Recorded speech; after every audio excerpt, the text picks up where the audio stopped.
amigo, al maestro, miembro de esta familia sin censura, Jaime Hernández, editor de La Jornada Sin Fronteras. Querido Jaime, te saludo con mucho gusto. ¿Cómo estás? Buenos días.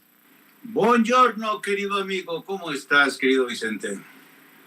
Pues tratando de poner en su justa dimensión las declaraciones del presidente hacia Estados Unidos y hacia Paseo de la Reforma, en donde está la embajada de Estados Unidos en México. Hoy el presidente creo que dejó una que otra cosita en claro y sobre la mesa, Jaime.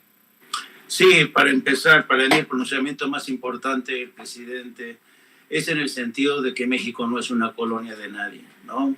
Ni de Rusia, ni de China, ni de Estados Unidos. México tiene relaciones diplomáticas y relaciones de Estado basadas en el respeto. Pero yo creo que aquí yo veo en este tipo de nota escándalo que ha salido del Senado de Estados Unidos.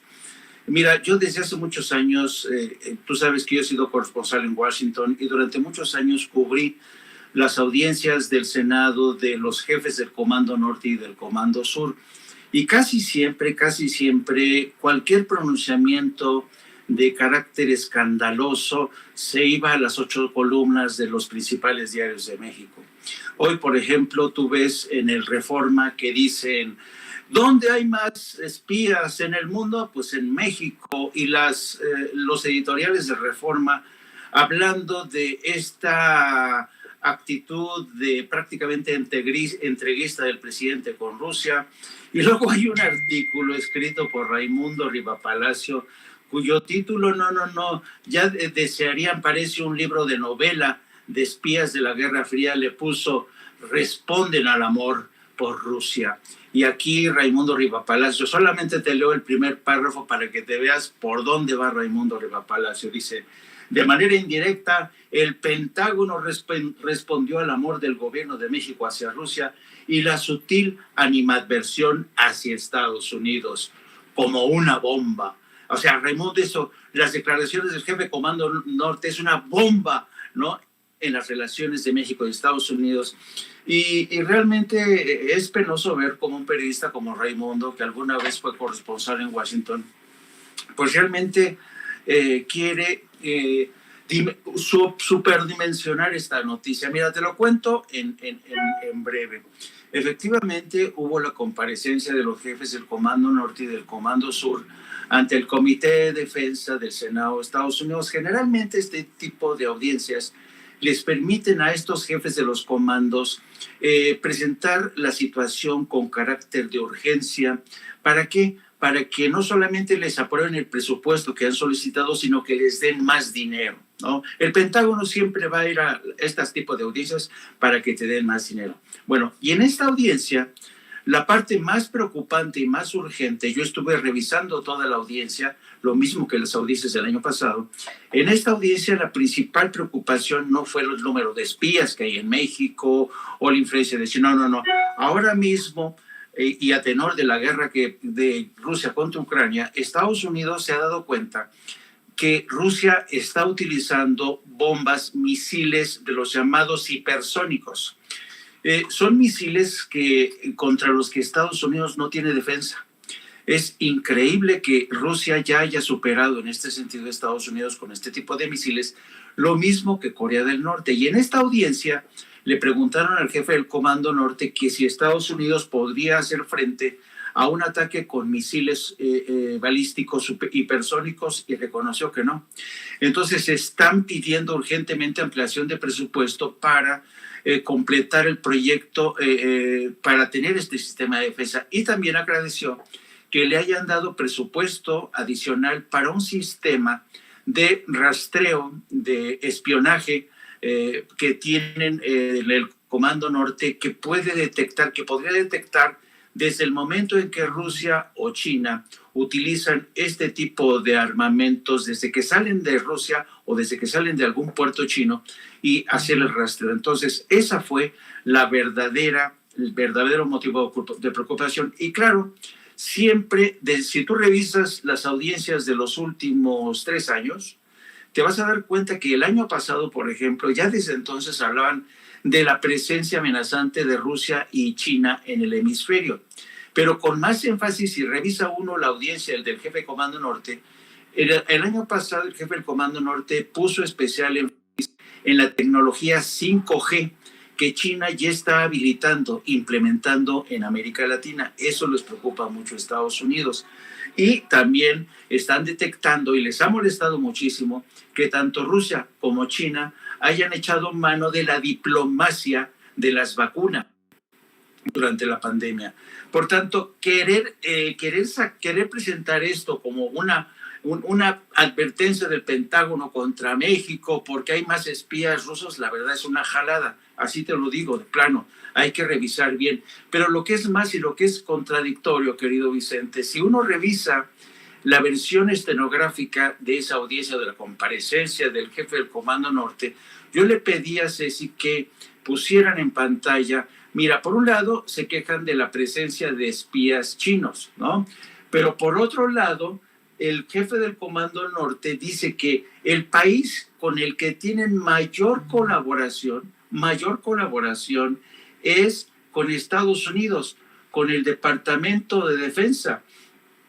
Entonces, si te fijas bien, está en inglés lo que dice, pero el Comando Norte dice que el país que mejor está apoyando los esfuerzos de Estados Unidos en la defensa, mira, aquí dice, el secretario de la Defensa Nacional de México y el secretario de la Marina son socios que permanecen al lado de Estados Unidos frente a la presencia de competidores que buscan mayor presencia e influencia en América del Sur y Centroamérica. O sea, en la misma comparecencia, el jefe del Comando Norte te dice que sí, hay muchos espías rusos en México, pero al mismo tiempo te está diciendo que el secretario de la Defensa, Crescencio Sandoval, y el secretario de Marina son aliados de lo más importantes en el Comando Norte. Entonces, ¿cómo te explicas esto? ¿No? Es una contradicción que evidentemente muchos están utilizando para tratar de presentar a México como enemigo de Estados Unidos, por lo menos a la administración de Andrés Manuel López Obrador, como adversario de la Casa Blanca y los intereses de Estados Unidos y su supuesto amor por el Kremlin. Bueno, pero, a ver, esto de los espías rusos, creo yo que no tomaría relevancia si no es también por las declaraciones de Ken Salazar, el embajador de Estados Unidos en México, quien se enojó, dijo que esto no puede pasar, como si nos quisiera dar órdenes en México. Y mira, no estoy asumiendo parte, no estoy asumiendo bando, pero ahora resulta que a Ken Salazar no le gustó el grupo de amistad México-Rusia y lo expresó también en la Cámara de Diputados cuando se conformó el grupo de amistad México-Estados Unidos. Están muy mal acostumbrados en todos lados a querer venir a decirnos en México lo que debemos o no debemos hacer, ¿eh? Efectivamente, yo creo que Ken Salazar se equivocó. Yo creo que aquí a Ken Salazar le faltó tacto político. Y yo no sé a qué atribuirlo, ¿no? Si es poco el tiempo el que tiene en el cargo, porque además no son pocas las veces que el presidente Andrés Manuel López Obrador ha declarado que se encuentra en buena sintonía con el embajador Ken Salazar. Pero yo creo que aquí, con todo respeto, embajador, usted se orinó fuera del tiesto.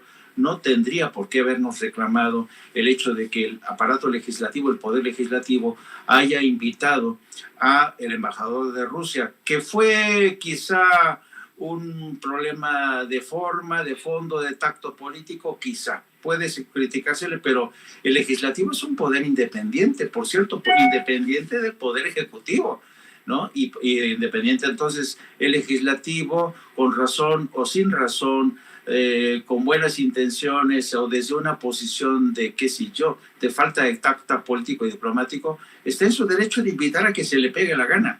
Y yo creo que el embajador Ken Salazar sí se pasó. Yo no veo a ningún embajador de México, francamente, en Washington, reclamándole a la Casa Blanca, reclamándole al poder político de Estados Unidos porque quizá en una audiencia del Congreso invitan a alguien que está contra los intereses de México, ¿no? Y con toda razón, el Poder Ejecutivo de Estados Unidos y el Poder Legislativo de Estados Unidos le diría a México, ¿qué te pasa, no? Es como aquella gira que tuvo Felipe Calderón en el año 2010, cuando fue ante un pleno del Congreso de Estados Unidos, se atrevió a criticar a los republicanos y a los demócratas por el hecho de que permitieran el tráfico de armas. Nada más acabó su intervención y bueno, si no lo agarraron a cachetadas a Felipe Calderón, es que hubo mucha suerte, porque efectivamente es el jefe del Estado mexicano, pero no podría ir a reclamarles así de esta forma a los miembros del Senado, y además fue un reclamo que no se tradujo en ninguna acción positiva a favor de México. Por el contrario, se endureció más la posición a favor de la venta de armas, en defensa de la industria de armas, por lo cual te habla de la falta de tacto político en ese entonces de Felipe Calderón. Oye, Jaime, entonces es así como un estate quieto lo de hoy en la mañanera del presidente Andrés Manuel López Obrador a Ken Salazar y al gobierno de Estados Unidos, o cómo decir, si en Estados Unidos quieren defender corruptos, nosotros no, dice el presidente. A mí me cae muy bien Ken Salazar, pero, o sea, diciéndoles amigos, pero te lo digo, Pancho, para que lo entiendas, Pedro, ¿no? Sí, yo lo interpreto de igual manera, querido Vicente. Ese es precisamente el sentido. Si te diste cuenta, el presidente en la respuesta 1 le restó importancia al cuestionamiento de la reportera de Canal 11, en el sentido de que, bueno, son de estas notas. De un tiempo acá la prensa mexicana realmente tiende a exagerar. Esta es una cultura, porque no... Mira, te pongo un ejemplo para que veas a dónde voy. Por ejemplo, en la audiencia de ayer, quien le formula la pregunta al jefe del Comando Norte es un congresista republicano de Dakota del Sur. Es un congresista republicano que además es antiinmigrante. Es el senador Mike Rounds, es republicano de Dakota del Sur. Bueno, ¿por qué respondió así el jefe del Comando Norte ante la pregunta de este republicano, que es pro-Trump, antiinmigrante y que está a favor de seguir construyendo un muro en la frontera? La pregunta que hizo Mike Rounds fue en este sentido: señor jefe del Comando Norte, ¿qué le parece? ¿Cuáles son las amenazas persistentes que están al lado de nuestra frontera sur? Y es cuando el jefe del Comando Norte dice, bueno, están los cárteles, están los chinos y están los rusos, ¿no? Bueno, ya con eso, el señor Rounds, Mike Rounds, lo que hace es afianzarse en su posición para en el futuro decirle, a mí el jefe del Comando Norte nos dijo que los rusos, los chinos y los narcotraficantes siguen siendo una amenaza, por tanto necesitamos ese muro en la frontera, ¿no? Entonces, una audiencia en el Senado del jefe del Comando Norte y el jefe del Comando Sur tiene que ser visto como una especie de acto que tiene múltiples clientelas. Entonces, pero claro, las agencias informativas y los periodistas que a veces actuamos así, vemos, espías rusos en México, ¡wow! México, espías rusos, ¿no? Y ya nos fuimos todos con la finta, ¿no? Te lo digo esto por experiencia, porque fueron más de 10 años cubriendo audiencias ante el Comité de Servicios Armados, y así se cuecen las habas. Ahora, el presidente hizo muy bien responder de esta forma, y lo que es más, Vicente, ayer mencionábamos que el presidente hace ya 3 días le dijo a Estados Unidos que se había comprometido con ayuda para invertir en Centroamérica. ¿Y qué es lo que hizo ayer Joe Biden? Dice, vamos a aprobar ayuda por adicional $1,000 millones, que se suman ya a los $14,000 millones que han sido aprobados por el Congreso de Estados Unidos para ayudar a Ucrania. Fíjate, 14,000.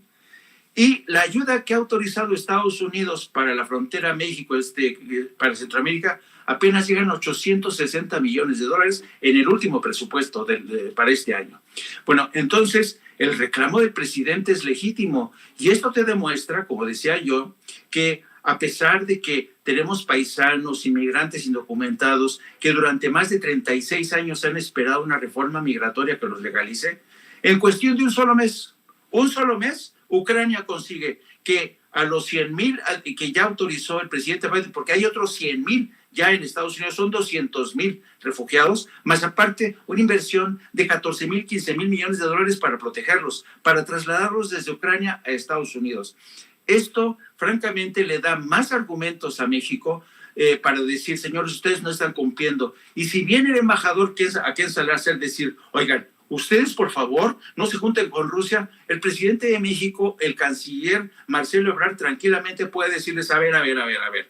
Ustedes, sí les duele que la Cámara de Diputados inviten al embajador de Rusia en México, pero no dice nada de la ayuda que ya han dado a Ucrania, 14,000 millones, y los 200,000 refugiados ucranianos que ya han pensado como cuota para ese país. Entonces yo creo que México, y me extraña además, querido Vicente, que los principales columnistas de México y las principales páginas de este periódico no están mencionando para nada eso. Ellos están hablando la presencia de la mayoría de los espías rusos en México. ¡Qué barbaridad! ¿No se te hace increíble, digo yo?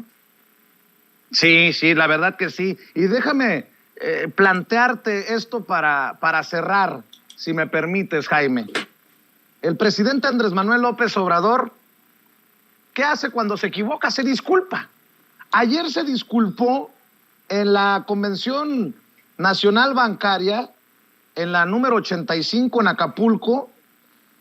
Se disculpó con la gobernadora del Banco de México y con los subgobernadores por haber revelado el incremento de la tasa de interés en la mañanera de ayer. Creo que hay mucho que aprenderle a un presidente que cuando se equivoca lo admite y se disculpa, como no se disculpan los que se equivocan o mienten o tergiversan contra el presidente. Yo así lo veo. ¿Cómo entendiste tú el capítulo de ayer? Yo creo que el presidente, sabes, no se le caen los anillos para pedir disculpas. Y esto te habla de la gran estatura como estadista que tiene Andrés Manuel López Obrador, porque sabe que se equivocó, tan simple como eso, ¿no? El presidente dijo, y hoy esta mañana el reportero de Reforma le quiso preguntar, ¿pero quién? ¿Quién le dijo a usted? ¿Quién le dijo? Era obvio, se lo dijo el secretario de Hacienda en la noche previa, ¿no? Y el presidente de buena fe, y así lo dijo, yo pensé que ya se había hecho público, pero no le dolió en prendas al presidente. Dice, pido una disculpa a la gobernadora del Banco de México por este acto, ¿no? Y se acabó, ¿no? Para mí, esa disculpa de un jefe de Estado que, insisto, no se le caen los anillos, es más que suficiente. Solamente habla de la dignidad de la investidura presidencial, de esta sabiduría del hombre que sabe reconocer sus errores. Pero sigue viendo tú los analistas económicos, que casi siempre son correas de transmisión de las entidades bancarias, de las grandes corporaciones, jalándose los pelos y diciendo, pero ¿cómo es posible? ¿Pero cómo puede ser que un presidente viole de esta manera un protocolo tan delicado porque atenta contra la soberanía, la autonomía del Banco de México? Y yo decía ayer que, y lo repito, yo creo que esta era una decisión del Banco de México que se veía venir, era inevitable en muchos sentidos, después de que la Reserva Federal de Estados Unidos decidiera anunciar el aumento de 0,25 punto porcentual a las tasas de interés interbancarias, ¿no? Era obvio que México tenía que seguir esa ruta. Por tanto, yo creo que están aquí exagerando, como siempre, cuando no es que México es un incompetente porque no se ha dado cuenta que se le han colado los rusos, los chinos, por la puerta trasera. Ahora es que el presidente es incompetente porque no respeta la soberanía del Banco de México. En fin, vamos a seguir, y como decía el presidente, que me encanta esta frase, y lo mejor, Vicente, es lo peor que se va a venir con esta andanada de críticas contra el presidente y la 4T, y contra aquellos periodistas como tú o como yo, que no queremos formar parte de este grupo de corifeos que todos los días atacan y se han convertido en un rinoceronte que todos los días se embiste, que se han convertido de piel insensible, que les importa quién se lleven en estas embestidas. Querido Jaime Hernández, siempre importante escuchar tus opiniones aquí en Sin Censura. Invitemos a la gente porque se viene más tarde tu programa en tu canal de YouTube para que se suscriban las miles de personas que están conectadas en estos momentos en Sin Censura y para que también te sigan en Twitter y obviamente con lo que publican en el periódico La Jornada. Querido Vicente, muchas gracias. Pues sí, transmitimos a partir de las 14 horas, de lunes a viernes todos los días en este espacio de no apto para cínicos. Los esperamos, que se inscriban, se suscriban, que nos den muchos likes y que nos consideren parte de esta creciente familia de Sin Censura. Y también les pido que nos sigan a través de nuestras redes sociales en @Jaime_Yourno o Journo, y también a través de la sección que tenemos en La Jornada, el periódico La Jornada. La sección es La Jornada Sin Fronteras, donde tomamos pulso al fenómeno de la inmigración, los refugiados, los desplazados por guerras, por cataclismos. En fin, ahí los esperamos. Muchas gracias, Vicente, y te mando un abrazo. Claro que sí, te mando un abrazo yo también, querido Jaime Hernández, hablando con nosotros sin censura.